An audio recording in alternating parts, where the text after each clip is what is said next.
sistema nervioso se dividen en dos grandes grupos. Un grupo son las enfermedades en las cuales nosotros encontramos un anticuerpo que está asociado a la enfermedad, y otro grande grupo en el cual no tenemos un anticuerpo asociado a la enfermedad. Y de todas esas enfermedades, un grupo son las enfermedades desmielinizantes, que van a generar algún tipo de desmielinización en el cerebro.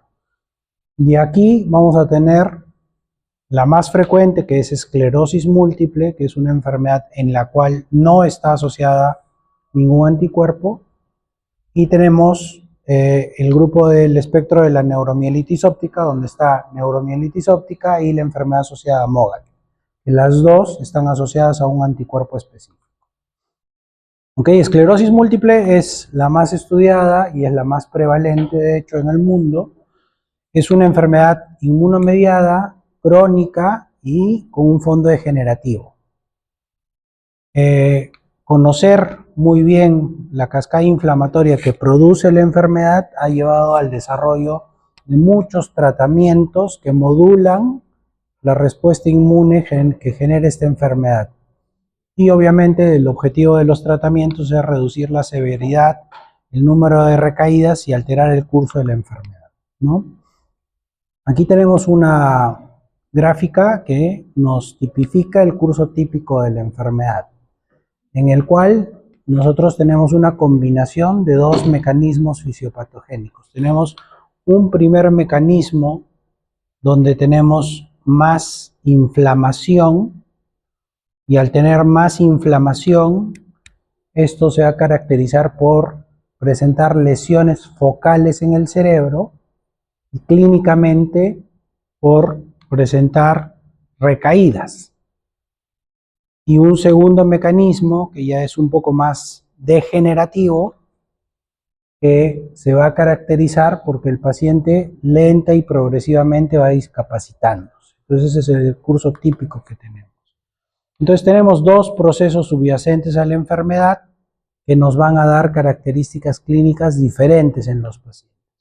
Una primera etapa en la cual tenemos episodios agudos, recaídas, y una segunda etapa en la cual tenemos progresión de la discapacidad. Y esto es un reflejo de la fisiopatología de la enfermedad. Y entonces en esta primera etapa inflamatoria, lo que va a predominar es una activación del sistema inmune y sobre todo del sistema inmune adaptativo. Entonces el punto clave es la activación de la célula T. Una vez que la célula T ha sido activada, esta se va a diferenciar en las células efectoras, y lo que ocurre en esclerosis múltiple es que hay una mayor diferenciación hacia un patrón TH1 hacia un patrón TH17, que son proinflamatorias. Estas células diferenciadas tienen que atravesar la barrera hematoencefálica, llegar al sistema nervioso central.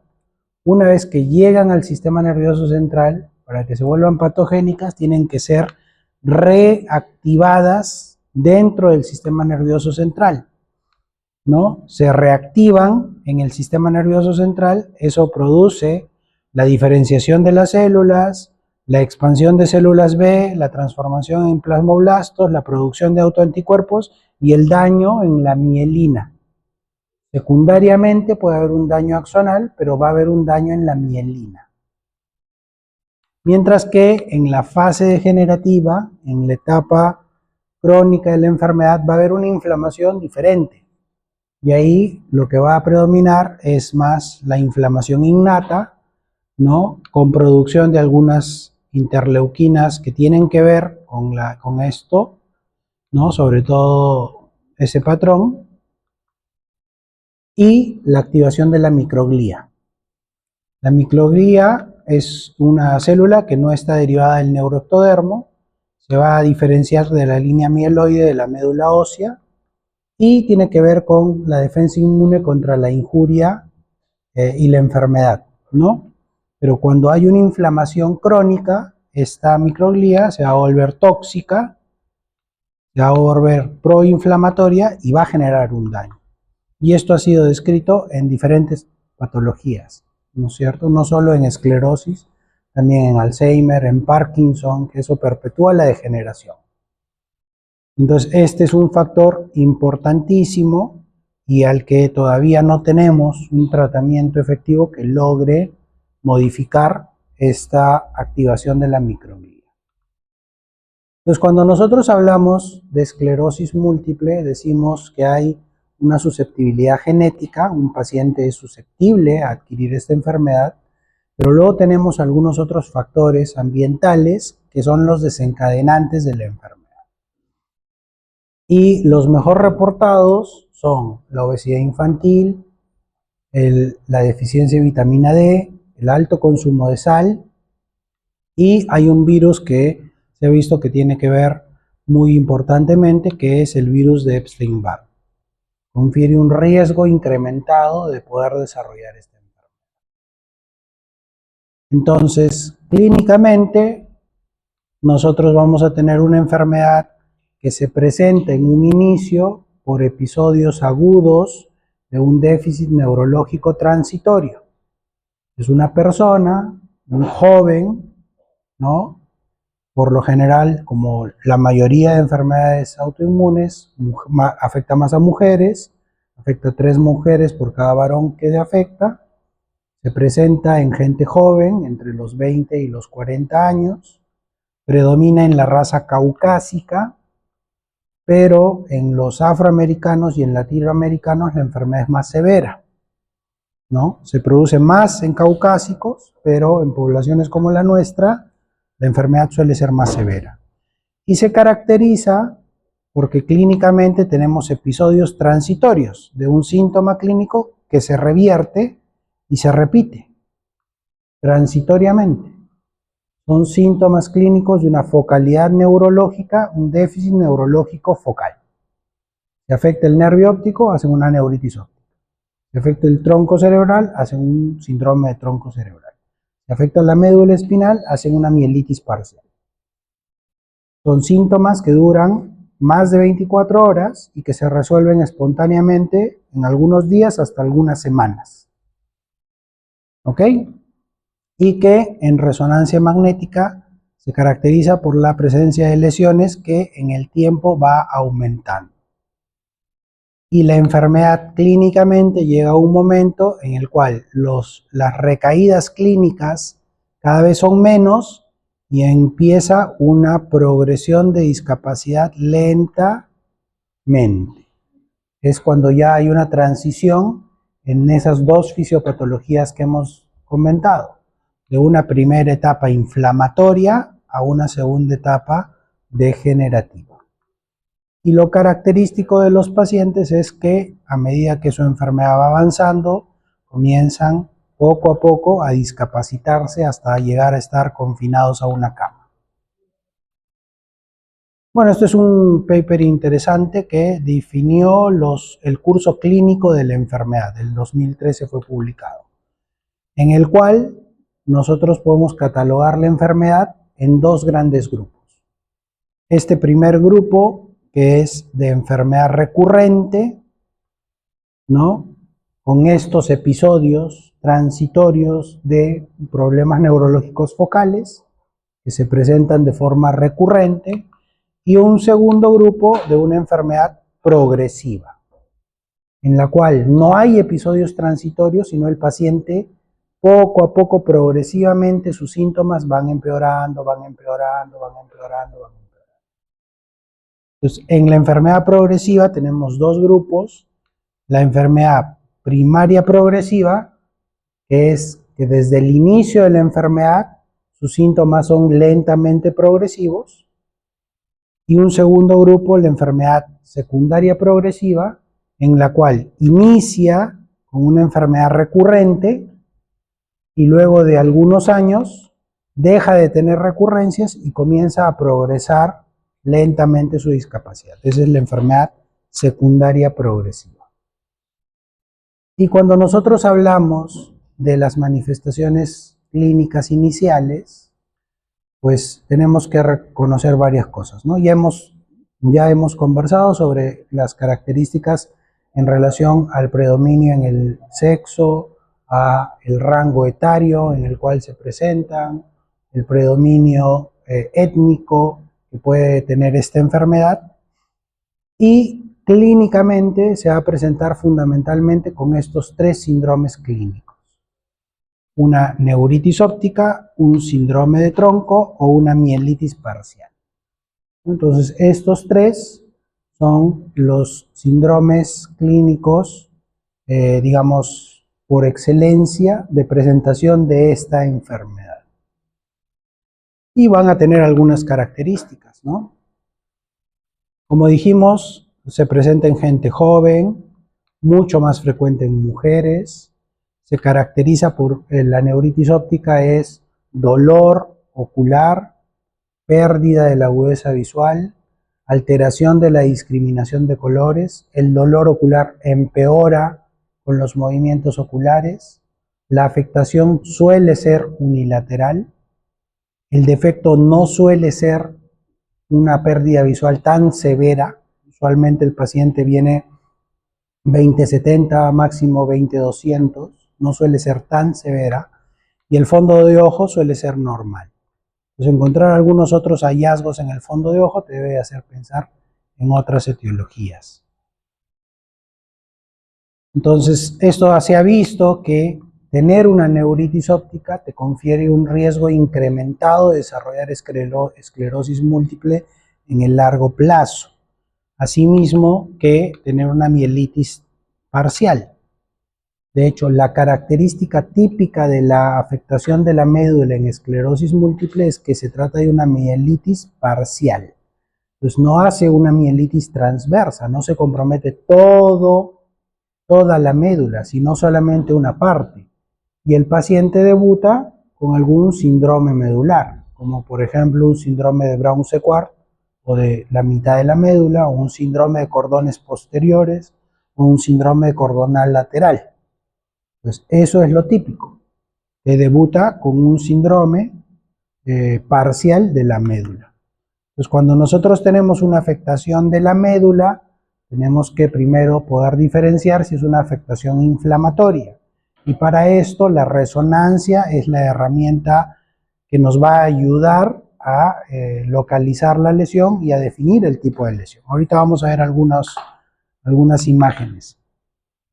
Entonces, cuando tenemos una mielopatía aguda, tenemos que hacer una resonancia, primero descartar que no sea nada compresivo. Una vez que vemos que no es nada compresivo, vemos en la médula y tratamos de encontrar inflamación.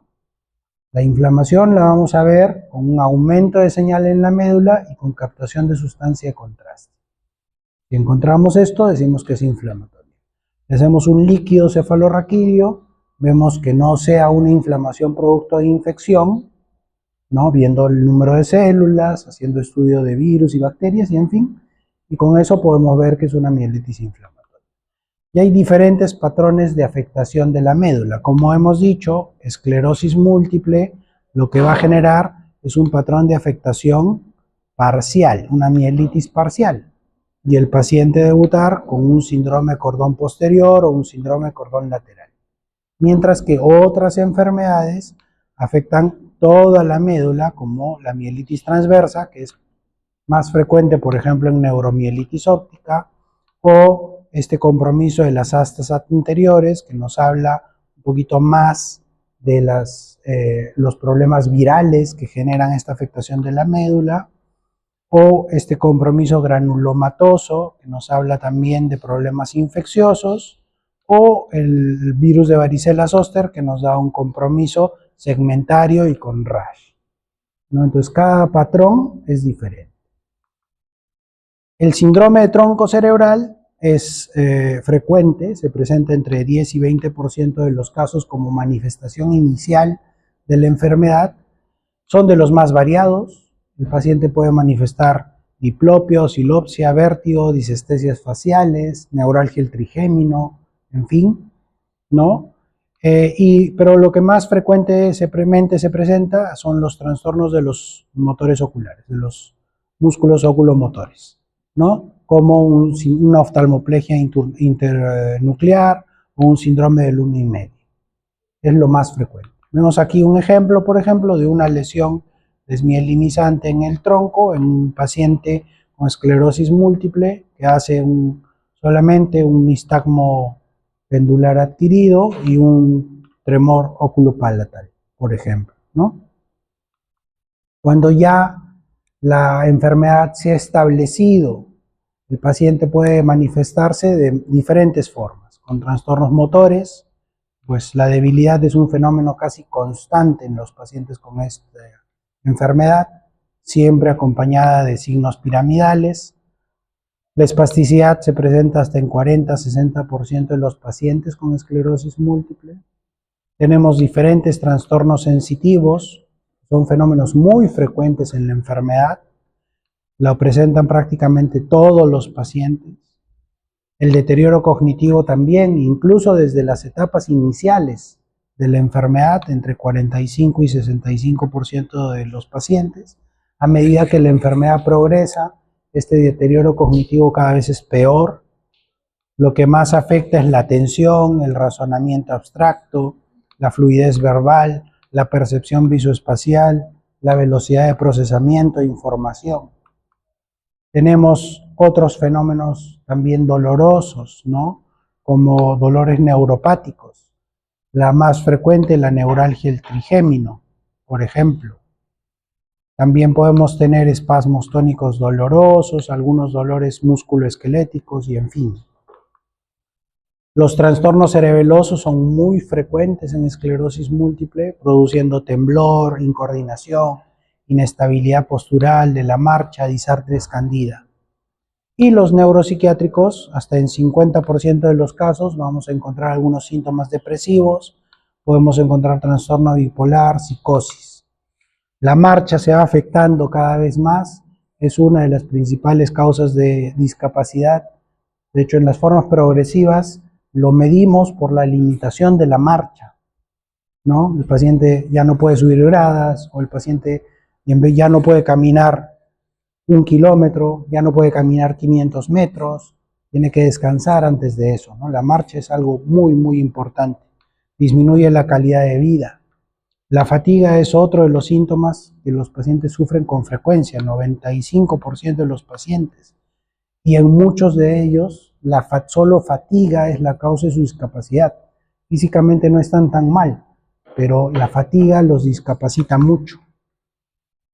Puede haber trastornos esfinterianos y sexuales hasta el 75% de los casos, lo más frecuente la vejiga hiperactiva, pero encontramos estreñimiento, disfunción eréctil, pérdida de la libido, anorgasmia, ¿no? Y los fenómenos paroxísticos dolorosos que hemos mencionado. El marcador biológico de la enfermedad es la resonancia magnética. Esta es una enfermedad que sí o sí necesitamos una resonancia para poder diagnosticarlo. Y las lesiones desmielinizantes en la resonancia magnética se ven hiperintensas en T2 y FLAIR, tienen que tener más de 3 milímetros de diámetro, tienen que tener una forma ovoidea. Cuando la lesión es aguda, suele tener un halo menos hiperintenso alrededor de la lesión, ¿no? Tenemos una lesión más hiperintensa y un halo menos hiperintenso, y el tamaño final de las lesiones agudas se ve a los 6 meses. Las lesiones tienen localizaciones específicas cuando hablamos de esclerosis múltiple. Son periventriculares, perpendiculares a los ventrículos laterales, yuxtacorticales, por debajo de las fibras U, debajo de la corteza, como vemos aquí. Corticales, dentro de la corteza, que se pueden ver bien en este protocolo que se llama doble inversión recuperación, lesiones en la corteza. Infratentoriales, tronco cerebral, cerebelo. Siempre lesión focal. Siempre es un poco más periférica, no es tan central. Y por último, las lesiones de médula espinal, que son lesiones cortas, que abarcan no todo el grosor de la médula, sino el cordón posterior, como vemos aquí, ¿no? Vemos aquí diferentes ejemplos de lesiones desmielinizantes típicas. Las típicas lesiones periventriculares que adoptan la imagen como si fueran unos dedos de un guante y se llaman dedos de Dawson, ¿no? Perpendiculares a los ventrículos laterales, compromiso del cuerpo calloso. Eso es típico. Lo otro que es típico es que es una enfermedad degenerativa, por lo tanto, siempre van a aparecer lesiones nuevas. Y nosotros vemos las lesiones nuevas como una nueva hiperintensidad, pero cuando le hacemos la fase contrastada va a haber una captación de sustancia de contraste. Entonces, la captación de sustancia de contraste en la resonancia nos dice que es una lesión nueva. Entonces, que esta enfermedad está avanzando, que sigue avanzando. Vemos aquí, por ejemplo, un paciente en un tiempo dado, 6 meses después se hace una nueva resonancia y encontramos una lesión que no había antes. Sabemos que es nueva porque hay varias características. Capta contraste, no estaba antes y es una zona hiperintensa y un halo menos hiperintenso alrededor. Esa lesión, luego de unos meses, va a reducir de tamaño y queda en un tamaño final más pequeño. Y ya pierde la captación de contraste. Sabemos que esta es una lesión nueva, no aparecida. Y esas lesiones pueden seguir diferentes caminos y uno de ellos es que se convierten en un agujero negro. Un agujero negro es una zona de destrucción celular.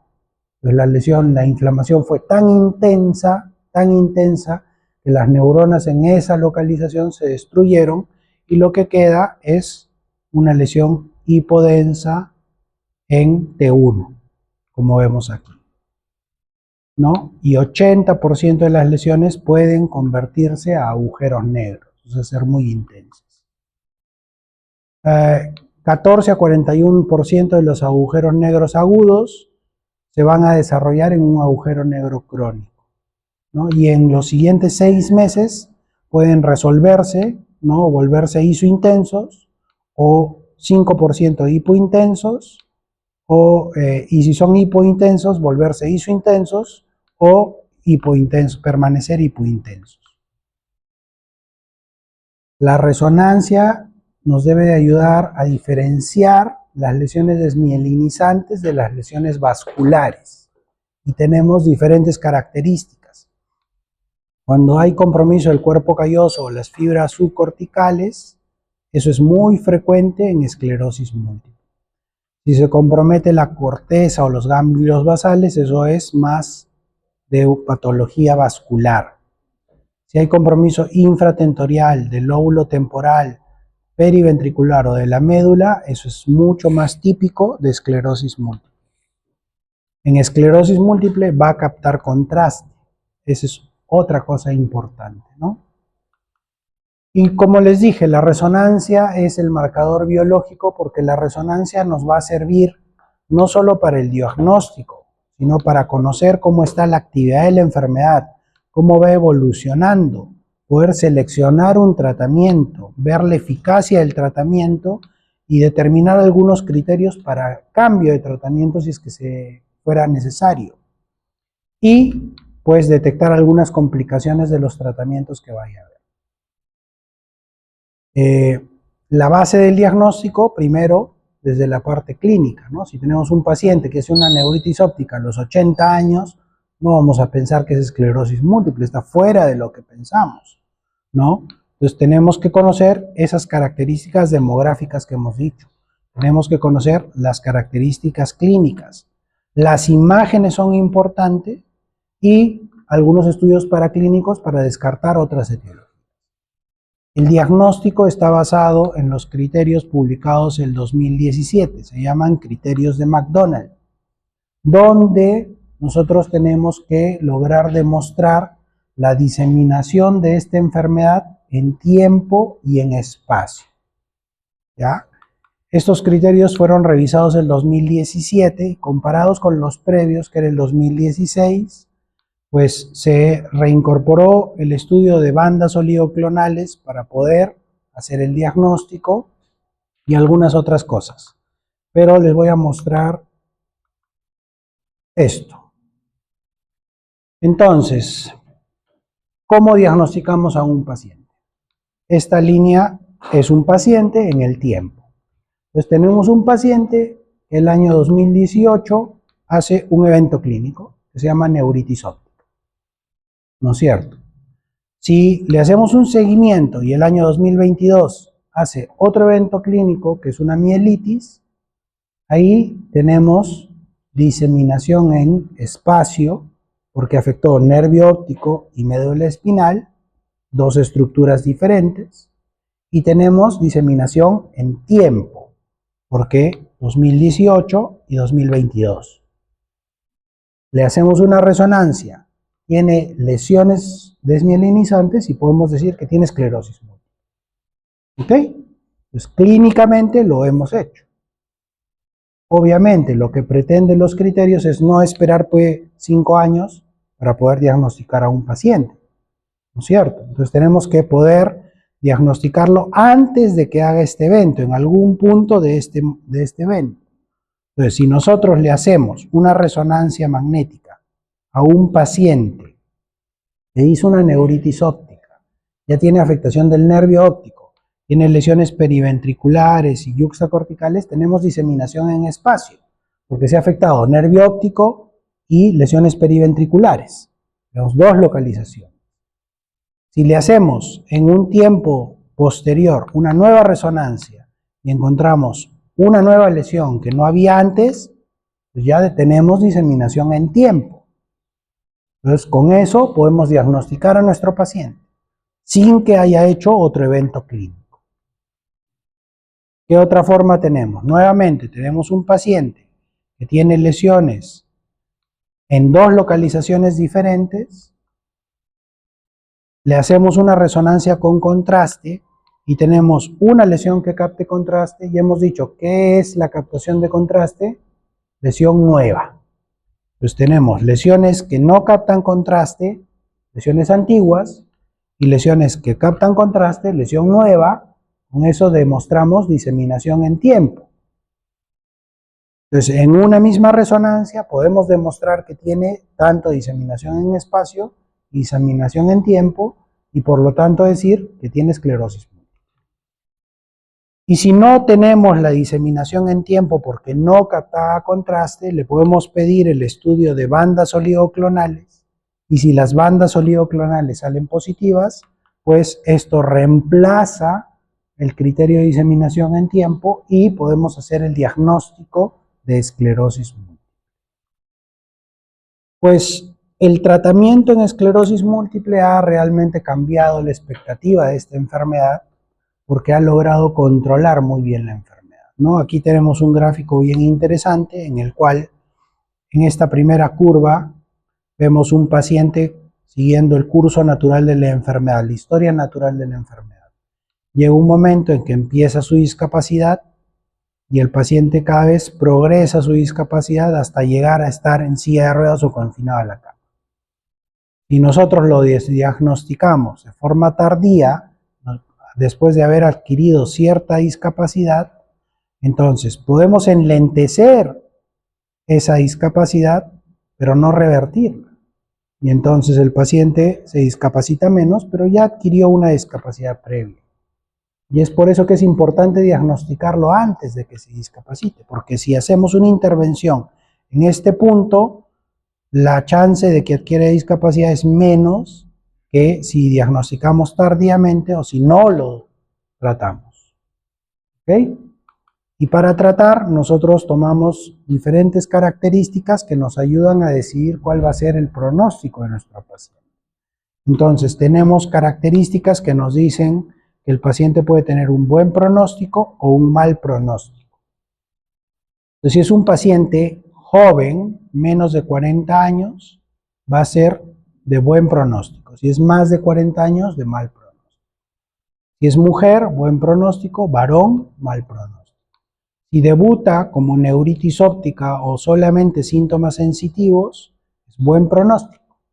Pero si son síntomas multifocales o si hay compromiso de sistemas eferentes como motor, cerebeloso o esfínteres, eso te dice que es de mal pronóstico.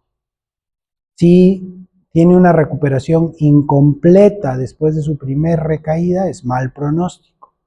Si tiene una tasa de recaídas alta, también tiene un mal pronóstico. Si le hacemos una resonancia y tiene muchas lesiones o tiene bandas oligoclonales positivas, entonces nos dice que es un mal pronóstico.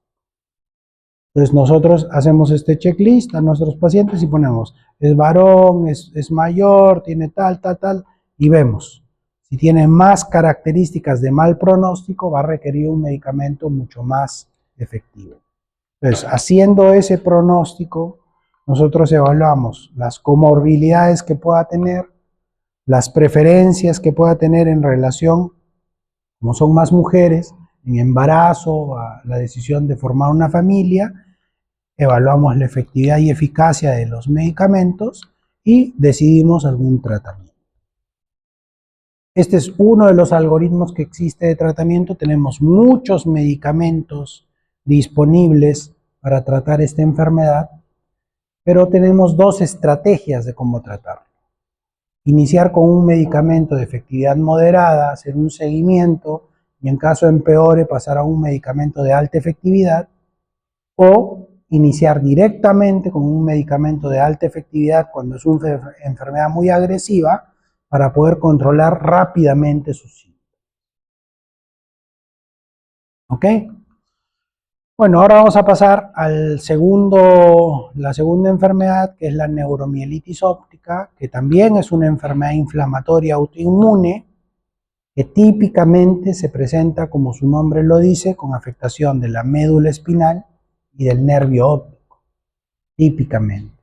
A diferencia de esclerosis múltiple, no es una enfermedad degenerativa. Entonces, si nosotros podemos controlar la parte inflamatoria, el paciente no se va a discapacitar. Muy importante.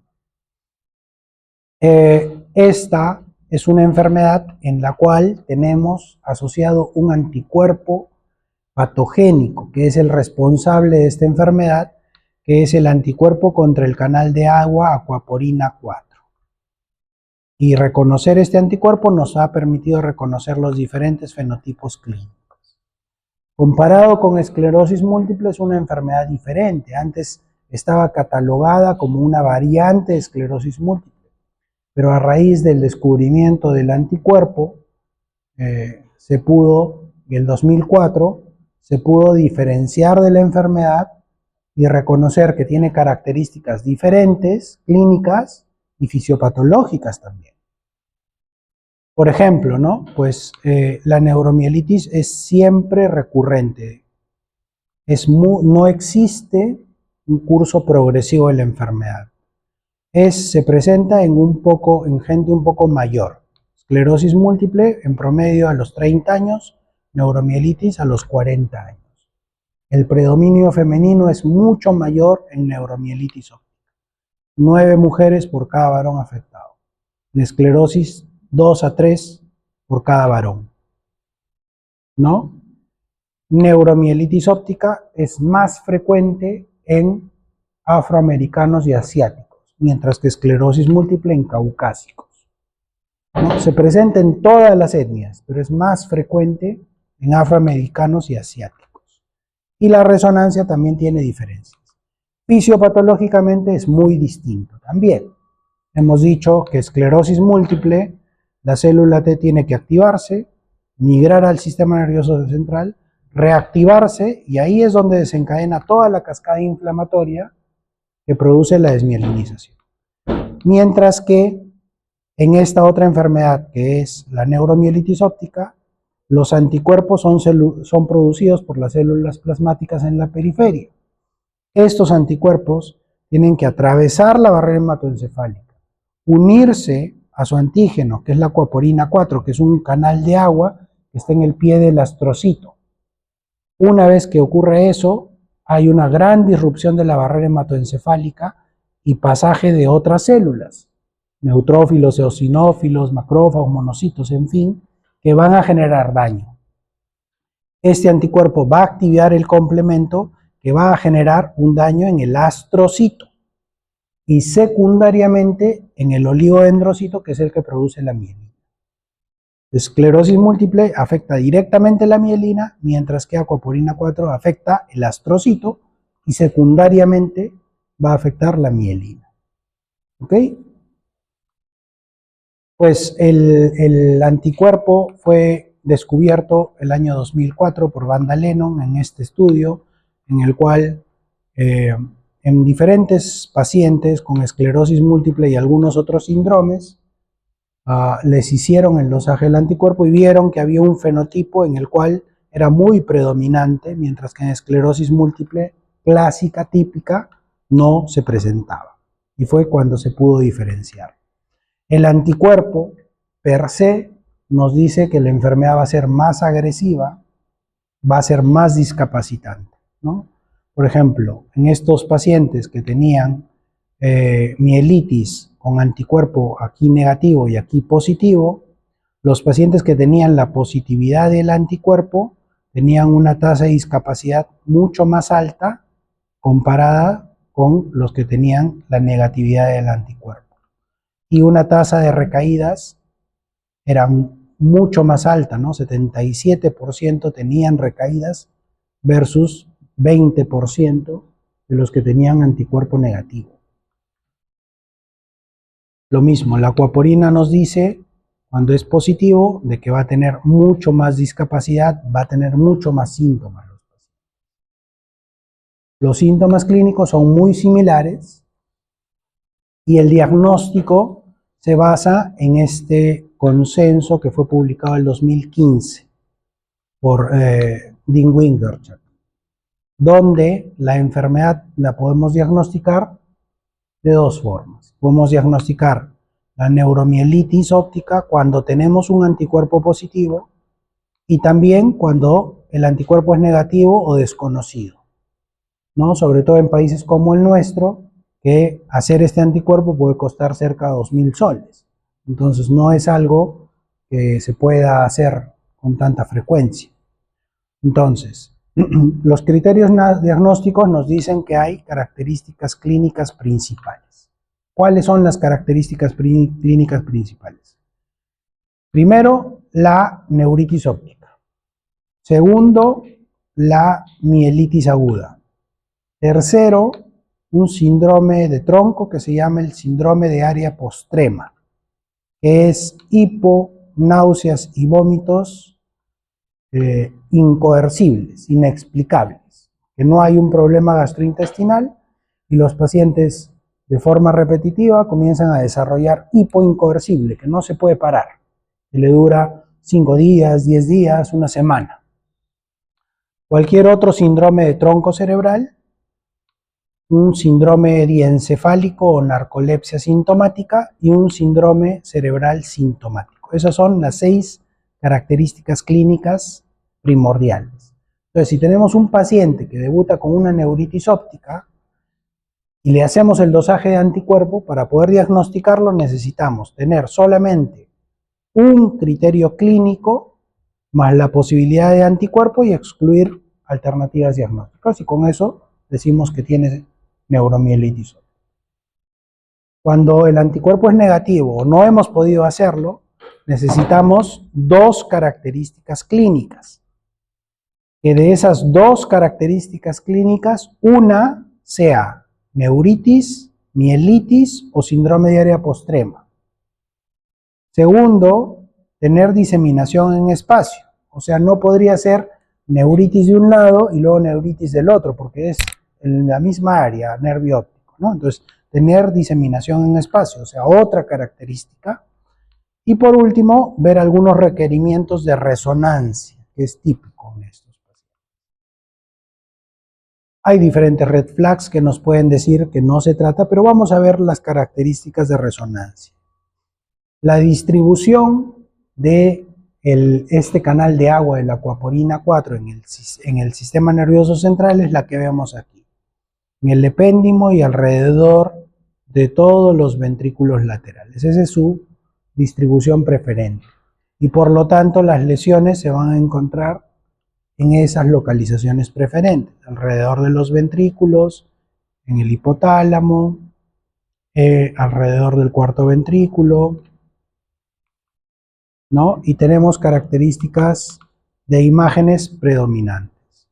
A diferencia de esclerosis múltiple, lo que va a dar es una lesión medular extensa que compromete más de 3 segmentos medulares, un compromiso de todo el diámetro transverso de la médula. Entonces, esta enfermedad sí hace mielitis transversa, es más frecuente. Compromiso del nervio óptico extenso, grande, que llega incluso hasta el quiasma óptico. Compromiso de esta que es el área que se llama área postrema, que tiene que ver con el hipo, las náuseas y los vómitos, que es algo muy frecuente, por eso es una de las características principales. Otras localizaciones en tronco es alrededor del cuarto ventrículo o periacueductal, como vemos en relación a la localización que hemos visto.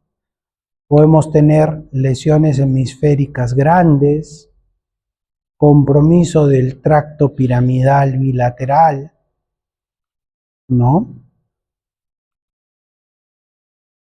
Y pues tienen diferentes patrones de captación de sustancia del contraste, ¿no? Lesiones, como vemos aquí, nodulares, captación de contraste en anillo, como nubes. Podemos tener captación periependimaria o incluso captación de contraste leptomeningia. Y el otro grupo de las enfermedades asociadas a un anticuerpo es este otro que se llama MOC, que es la enfermedad asociada a MOC. El MOC es un componente de la mielina, es un componente de la estructura de la mielina, está presente en la parte más externa de la mielina, por lo cual es muy susceptible al ataque de anticuerpos, y representa más o menos un 0.05% de los componentes de la mielina. Pero es un anticuerpo bien importante. Tiene una fisiopatología diferente. Aquí vemos la comparación entre las 3 enfermedades. Esclerosis múltiple, dijimos, la célula se activa, la célula T pasa, tiene que ser reactivada y esa célula T reactivada es la que genera el problema en la mielina. Aquaporina, los anticuerpos se producen afuera, pasan esos anticuerpos, se atacan el astrocito y secundariamente el desmielinación. En MOGAD, son producidos periférica, los anticuerpos atraviesan la barrera hematoencefálica, se juntan a su antígeno, que es el oligodendroso, mielina, y se hace. Entonces, esclerosis múltiple y daño directo en el oligodendroso, mientras que neuromielitis óptica genera un daño secundario. El daño directo es en el astrocito. Astrocitopatía, oligodendrocitopatía. ¿Ok? Y nuevamente, como igual que las otras enfermedades, las manifestaciones principales son neuritis óptica con algunas características importantes, ¿no? Suele ser bilateral en la enfermedad asociada a MOC, suele afectar a gente joven, el nervio óptico se afecta en todo su trayecto y hay un compromiso perineural del nervio óptico. Aquí vemos cómo en la enfermedad asociada a MOC, pues el compromiso es de todos los segmentos del nervio óptico como aquaporina, mientras que en esclerosis múltiple está más restringido, es más corto su compromiso. Clínicamente, la enfermedad asociada a MOC, lo que vamos a encontrar es edema de papila, mientras que en esclerosis múltiple no, ese es un red flag, ¿no? Entonces, si tenemos un paciente con neuritis bilateral y edema de papila, la primera posibilidad es la enfermedad asociada a MOC. Capta contraste intensamente, la captación perineural. La mielitis es también una mielitis larga, pero es una mielitis un poco tenue, tiene un componente de la sustancia gris, vemos este signo de la H que se resalta, y clínicamente hay un gran compromiso de los esfínteres. Vemos aquí otro varón, 21 años, con una mielitis cervical tenue, pero hace gran compromiso esfinteriano. Y vemos la resonancia con una lesión en todo el diámetro de la médula. También. Pues MOC afecta también a niños, es algo muy frecuente en niños. Suele presentarse más como una encefalitis en niños. Da esta característica de una médula ensanchada, con una hiperintensidad tenue, una hiperintensidad lineal, como vemos aquí. Eso es más sugestivo de MOC, ¿no? Podemos ver aquí diferenciación, ¿no? Esta es una mielitis por MOC, en la cual vemos la sustancia gris resaltando. Este es por aquaporina 4, compromiso de todo el diámetro. Y este es por esclerosis múltiple, es una mielitis parcial solamente, ¿no? Entonces, clínicamente las diferenciamos, imagenológicamente también las diferenciamos. Las encefalitis de tronco también son muy frecuentes. Suele haber mayor compromiso de los pedúnculos cerebelosos medios, como vemos aquí. Aquí también una mujer con encefalitis de tronco, un gran compromiso del tronco cerebral. Muy distinto a esclerosis múltiple, que produce lesiones focales periféricas. Muy distinto a aquaporina, que es más alrededor del cuarto ventrículo. Vemos aquí las típicas lesiones en pedúnculos cerebelosos medios. Compromiso medular que se ve en pacientes con NMO. Y las encefalitis, que son bien frecuentes, sobre todo en población pediátrica. Vemos aquí el compromiso cortical unilateral con captación de contraste. Igualmente aquí vemos un aumento de señal en la corteza cerebral, predominio del lado izquierdo, un poquito de captación de contraste, ¿no? Que produce un fenotipo que se llama Flames. Los criterios diagnósticos se basan en las características clínicas, tener neuritis óptica, mielitis, una encefalomielitis diseminada aguda, en déficit monofocal o polifocal cerebral, un déficit de tronco cerebelo o una encefalitis cortical con convulsiones. Con esos síntomas clínicos, hacemos el estudio del MOC. Si es claramente positivo, más de 1 en 100 como dilución, el diagnóstico está listo. Si es bajo positivo o no tenemos el reporte de la dilución, necesitamos algunas características de imágenes de resonancia, como hemos visto, para poder soportar el diagnóstico. Y si es negativo, tenemos que hacerle una prueba de aquaporina en sangre para poder diagnosticar a nuestros pacientes. No hay un tratamiento curativo para estas enfermedades, ¿no? Pero podemos hacer algunas cosas. Las metas de los tratamientos van a ser la mejoría de los síntomas y estabilización. Y quedan síntomas residuales, tratar los síntomas residuales. Cuando hablamos del tratamiento agudo de la enfermedad, vamos a utilizar corticoides a alta dosis, como la metilprednisolona, y podríamos requerir la plasmaféresis o la inmunoglobulina como parte del tratamiento agudo de la enfermedad. Y como tratamiento de mantenimiento para reducción de la tasa de recaídas, los inmunosupresores antiguos, como azatioprina, micofenolato, o algunos anticuerpos monoclonales que se vienen utilizando cada vez más en estas enfermedades, ¿no? Para los ataques agudos, corticoide a alta dosis, metilprednisolona 5 días consecutivos, y se puede combinar pues con el recambio plasmático o la inmunoglobulina de ser necesario. El recambio plasmático es un tratamiento para las recaídas, para prevenir la discapacidad, es seguro y eficiente, ¿no?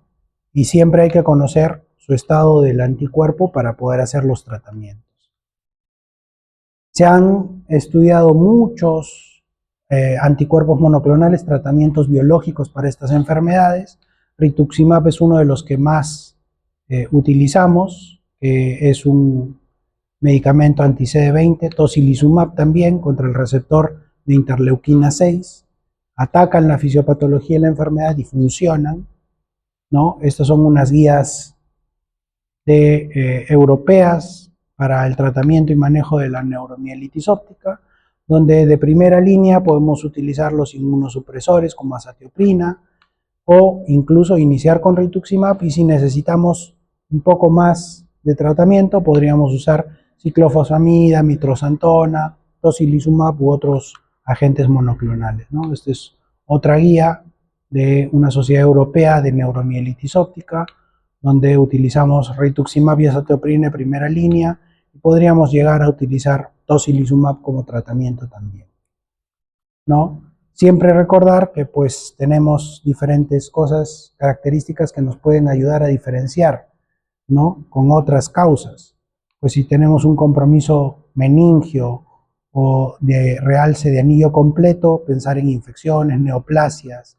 Así también si capta contraste indistinto o difuso, pensar también en neoplasias, ¿no?, o que pueda haber algo infeccioso.